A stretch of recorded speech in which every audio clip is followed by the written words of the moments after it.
Dear students, कैसे हो? स्वागत है आपका ही अपना चैनल जिसका नाम है GK GS bye Puneet sir. जैसे कि आपको पता है 18 और 21 जनवरी को आपका जो है बिहार दरोगा का पेपर डेट अनाउंस हो चुका है। और जो पिछला जब आप दरोगा के क्वेश्चन बैंक उठा कर देखिए तो 2 क्वेश्चन आपको फर्स्ट शिफ्ट में और सेकेंड शिफ्ट में भक्ति आंदोलन से आया था। तो चलो हम लोग 5 मिनट के अंदर भक्ति आंदोलन का एक क्विक रिव्यू कर लेते हैं और ये वीडियो बहुत ही आपके लिए फायदेमंद होगा। तो चलो बिना लेट के हुए शुरू करते। तो भक्ति आंदोलन जो है, भक्ति आंदोलन की शुरुआत जो हुआ था दक्षिण भारत में हुआ था और भक्ति आंदोलन को जो शुरू करने का दक्षिण भारत में श्रेय जाता है वो रामानुजाचार्य को जाता है। ठीक है, ये चीज बिल्कुल याद रखिएगा। और दक्षिण भारत से उत्तर भारत में भक्ति आंदोलन को लाने का जो श्रेय है वो रामानंद को जाता है।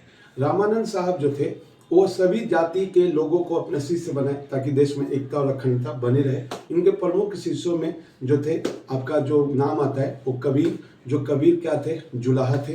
रैदास क्या थे? हरिजन थे।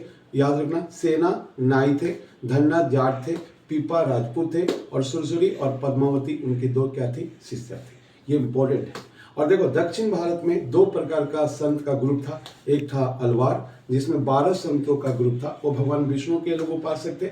और जो नैनार थे वो भगवान शिव को उपासना करते थे नैनार, और इसमें 63 संतों का एक ग्रुप था। अलवार संतों में एक प्रमुख महिला थी जिनका नाम था अंडाल। तो इस तरीके से इतना कुछ आपके लिए इंपॉर्टेंट है। साथ ही साथ अगर बात करते हो आप शुरुआत की तो भक्ति आंदोलन की शुरुआत में शंकराचार्य का नाम पहले आता है। शंकराचार्य ने अद्वैतवाद का स्थापना किया। अद्वैतवाद के संस्थापक थे शंकराचार्य। इनका जन्म कलांदी केरल में हुआ था। और अद्वैतवाद ने भारत को एक एकता के सूत्र में बांधने के लिए उन्होंने 4 मठ की स्थापना की। उत्तर में अगर बात करते हो आप तो ज्योतिष पीठ है जो बद्रीनाथ उत्तराखंड में है। और दक्षिण की जब बात करते हो तो सिंगेरी पीठ आपका कर्नाटक में है। पूरब की बात करते हो तो गोवर्धन पीठ उड़ीसा में है। अगर पश्चिम की बात करते हो तो शारदा पीठ द्वारका गुजरात में है। इनके विरोध में दक्षिण भारत में 4 मतों का आगमन हुआ, जैसे विशिष्टाद्वैतवाद रामानुजाचार्य। विशिष्टाद्वैतवाद कौन थे? रामानुजाचार्य। उसके बाद जो आया आपका द्वैतवाद आया, द्वैतवाद माधवाचार्य, द्वैताद्वैतवाद निमकाचार्य, और जो शुद्धता द्वैतवाद आया वो वल्लभाचार्य है।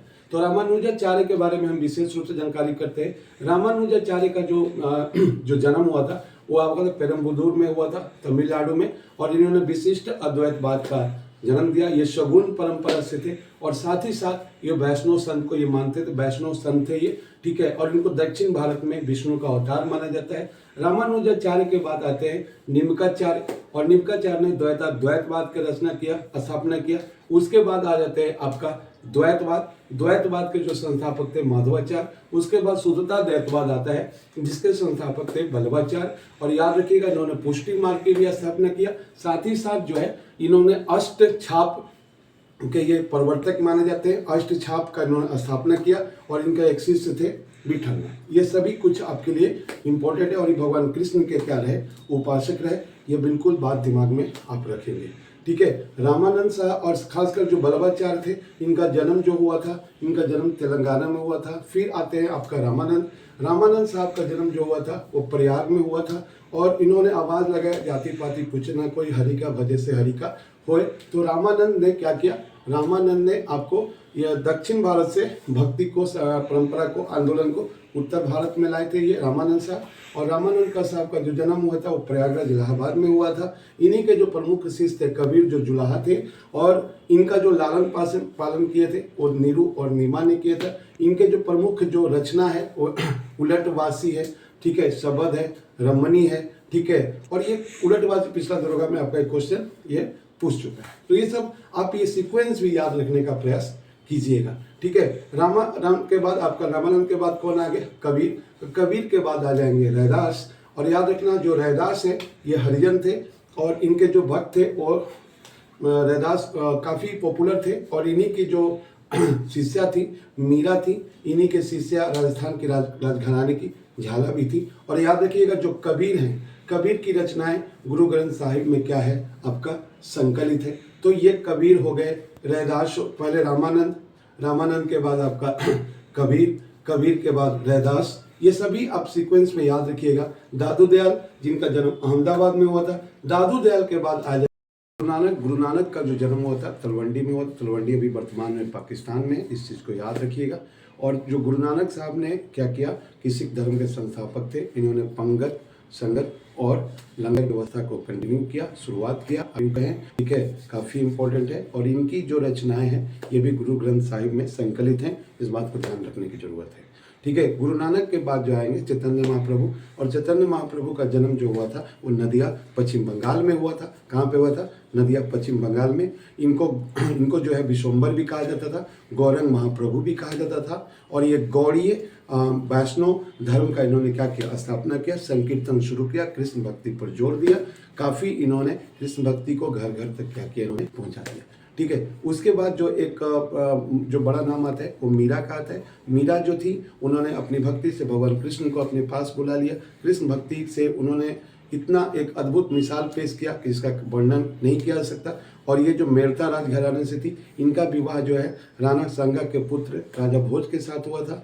ठीक है। इनकी दो महत्वपूर्ण किताबें हैं, याद रखिएगा, पदावली और राग गोविंद। इसके बाद तुलसीदास आएंगे, और तुलसीदास जो थे, तुलसीदास ने बहुत सारी किताबों की रचना की, जैसे रामचरितमानस, ठीक है, विनय पत्रिका, ठीक है, कवितावली, दोहावली, ये सब उनकी महत्वपूर्ण क्या है? किताबें हैं, उसको याद करने की आपको ज़रूरत है। और उसके बाद जो आएंगे आपका सूरदास आएंगे। सूरदास अकबर के समकालीन थे और सूर सागर इनकी एक महत्वपूर्ण किताब है, इसको ध्यान रखने की आपको ज़रूरत है।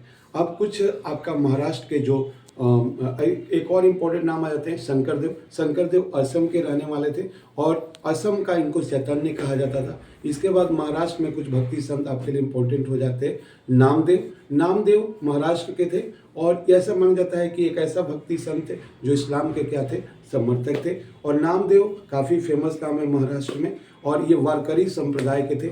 और नामदेव के बाद जो आता है वो आता है नाम रामदास का। ये शिवाजी के गुरु भी थे और इनका जो किताब था वो दासबोध था, जो काफ़ी पूछा जाता है। और याद रखना, तुकाराम, ये बिहार दरोगा में प्रीवियस ईयर में आया था। इनकी रचनाएं भी महाराष्ट्र के थे। इनकी रचनाएं अभंग में क्या है?